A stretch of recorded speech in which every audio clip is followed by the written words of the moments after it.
Hello friends, welcome to my channel Sadhana's recipe. আজ আমি share করব পাবদা মাছের ঝাল রেসিপি। এই পাবদা মাছের ঝাল খেতে অনেক টেস্টি হয়। যারা পাবদা মাছ খেতে ভালোবাসেন তারা এই রেসিপিটা তৈরি করে দেখতে পারেন। আসুন দেখে নিই আমি কিভাবে তৈরি করেছি। প্রথমে আমি বড় বড় 6টা পাবদা মাছ নিয়েছি। কুটে ধুয়ে পরিষ্কার করে একটি প্লেটে রেখেছি এবং এর মধ্যে 1 চামচ লবণ দিয়ে দিলাম এবং 1 চামচ হলুদ দিয়ে দিলাম। এর সাথে সামান্য একটু সরিষার তেল দিয়ে দিচ্ছি এবং ভালো করে মেখে নিচ্ছি।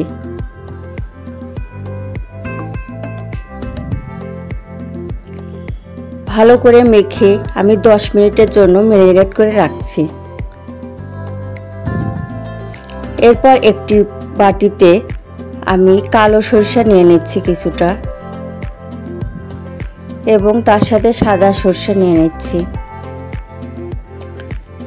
এবং পোস্ত নিয়ে নিচ্ছি কিছু। পোস্ত যদি না থাকে আপনারা শুধু সর্ষে দিয়েও করতে পারেন। কাঁচামরিচ দিয়ে দিচ্ছি কয়েকটা, লবণ দিয়ে দিচ্ছি, হলুদ গুঁড়া দিয়ে দিচ্ছি, দিয়ে এগুলো ভালো করে পেস্ট করে নিচ্ছি এবং একটা বড় টমেটো কেটে আমি ভালো করে পেস্ট করে নিচ্ছি। এবার একটি প্যানে তেল দিয়ে দিচ্ছি। তেলটা ভালো করে গরম হলে চুলা মিডিয়াম টু লোতে রেখে পাবদা মাছ একে একে দিয়ে দিচ্ছি। আমি প্রথমে 3টি মাছ ভেজে নিচ্ছি এবং পরে বাকি 3টি ভেজে নেব। পাবদা মাছের এক পাশ ভাজা হয়ে গেলে আমি উল্টে দিচ্ছি। উল্টে দেওয়ার ক্ষেত্রে এরকম 2টি স্প্যাচুলা ব্যবহার করাই ভালো, কারণ পাবদা মাছ অনেক নরম হয়ে থাকে।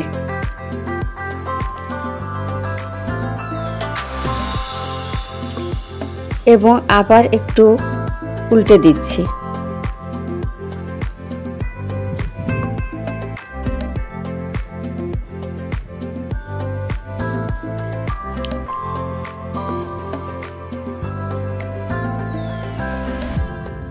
আমার পাবদা মাছটা ভাজা হয়ে গেছে, এবার তেল ঝরিয়ে তুলে নিচ্ছি।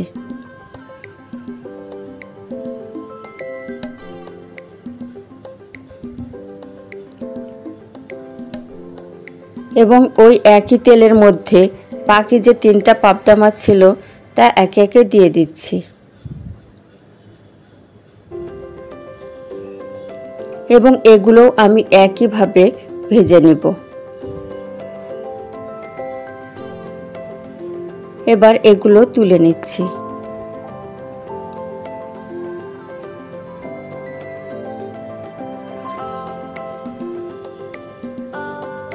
ওই তেলের মধ্যে আমি জিরা ফোড়ন দিয়ে দিচ্ছি। জিরাগুলো ভাজা হয়ে গেলে আদা বাটা দিয়ে দিচ্ছি। আদা বাটা একটু নেড়েচেড়ে ভেজে নিচ্ছি এবং এর মধ্যে হলুদ গুঁড়া, শুকনো মরিচের গুঁড়া এবং একটু জিরা গুঁড়া দিয়ে দিচ্ছি এবং সামান্য একটু নেড়েচেড়ে এর মধ্যে পেস্ট করা টমেটো দিয়ে দিচ্ছি।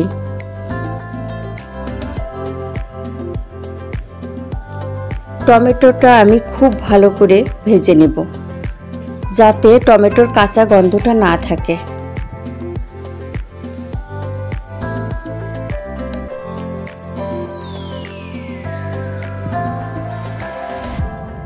ভালো করে নাড়াচাড়া করে ভেজে নিচ্ছি। অনেকে সর্ষে বাটা রেসিপি করতে গেলে তিতা হয়ে যায়, আমার মতো এইভাবে করলে আশা করি তিতা হবে না।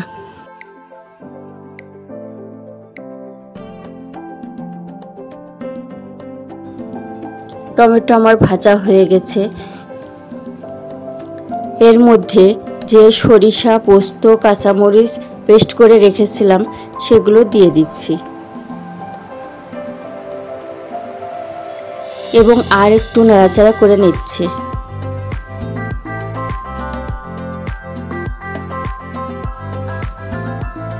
ভালো করে মিশিয়ে নিচ্ছি।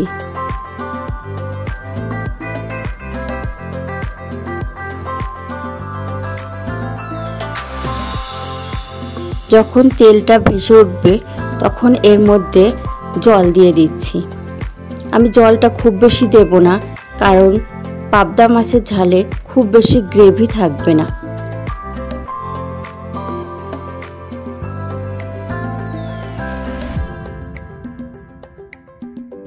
গ্রেভিটা ফুটে উঠছে। যখন ভালো করে গ্রেভিটা ফুটে যাবে তখন ওর মধ্যে ভাজা পাবদা মাছ দিয়ে দিচ্ছি।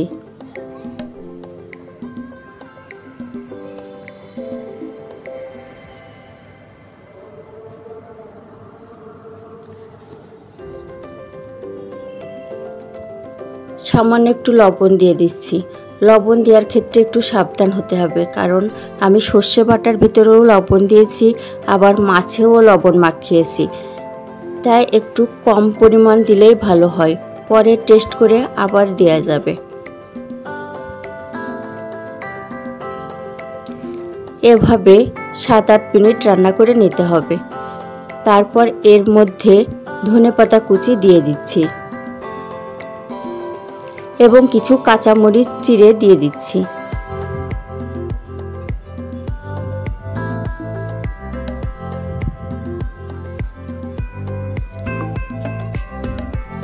এরপর সামান্য একটু সরিষার তেল দিয়ে দিচ্ছি। সরিষা বাটার সাথে সরিষার তেলটা দিলে খুব ভালো টেস্ট আসে।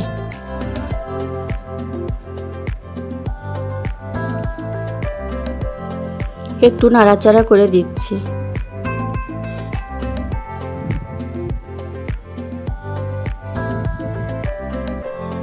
এবং চুলাটা বন্ধ করে দিচ্ছি। এবার একটি প্লেটে তুলে নিচ্ছি।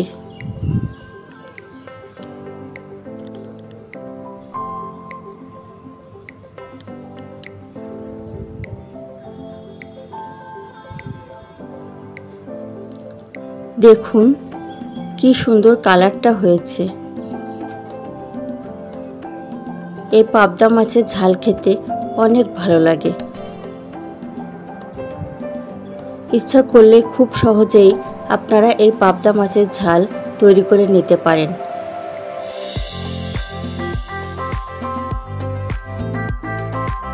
আপনারা বাসায় তৈরি করে কেমন হয়েছে কমেন্টে জানাবেন। ভিডিওটি ভালো লাগলে লাইক করে দিবেন, কমেন্ট করবেন, শেয়ার করবেন এবং এখনও যারা চ্যানেলটি সাবস্ক্রাইব করেননি প্লিজ সাবস্ক্রাইব করে দিবেন। ধন্যবাদ।